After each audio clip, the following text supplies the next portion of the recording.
హిమాలయాల్లో దాగి ఉన్న ఈ పురాణ రహస్యం ఇప్పటికీ భక్తులను ఆశ్చర్యపరుస్తుంది. భూమిలోకి మాయమైన శివుడు బయట మిగిలింది ఒక మోపురమే. హిమాలయాల్లో మంచు పర్వతాల మధ్య ఉన్న ఈ ఆలయం సాధారణ దేవాలయం కాదు. ఇది స్వయంగా మహాదేవుడు ప్రత్యక్షమైన ప్రదేశమని భక్తుల నమ్మకం. ఇదే కేదార్నాథ్ ధామ్.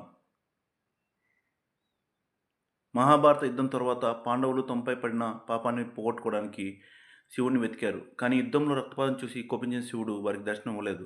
అందుకే ఆయన వృషభం రూపంలో హిమాలయాల్లో దాక్కున్నాడట. భీముడు ఆ ఇద్దే శివుడని గుర్తించి పట్టుకోబోయేసరికి ఆ వృషభం భూమిలో కలిసిపోయింది. కానీ దాని మోపురం మాత్రమే బయట మిగిలింది. అదే నేటి శివలింగం అంటారు. అందుకే అక్కడి శివలింగం సాధారణ లింగంగా కాకుండా ఎద్దు మోపురం ఆకారంలో ఉంటుంది. శివుడి మిగతా శరీర భాగాలు కూడా హిమాలయాల్లోని మరో 4 ప్రాంతాల్లో ప్రత్యక్షమయ్యాయి పురాణం చెప్తుంది.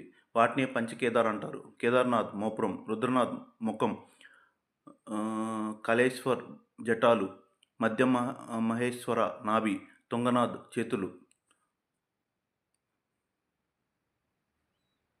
ఇంకో ఆశ్చర్యం ఏమిటంటే 2013లో భారీ వరదలు వచ్చినప్పుడు మొత్తం ప్రాంతం ధ్వంసమైంది. కానీ కేదార్నాథ్ ఆలయం మాత్రం అద్భుతంగా నిలిచిపోయింది. ఆలయం వెనుక ఒక భారీ రాయి వచ్చి నిలబడి ప్రవాహాన్ని మళ్లించిందని చెప్తారు. దీన్ని భక్తులు శివుడి అద్భుతంగా భావిస్తారు. సముద్ర మట్టానికి 11,750 అడుగుల ఎత్తులో ఉన్న ఈ ఆలయం భారతదేశంలోని 12 జ్యోతిర్లింగాల్లో ఒకటి.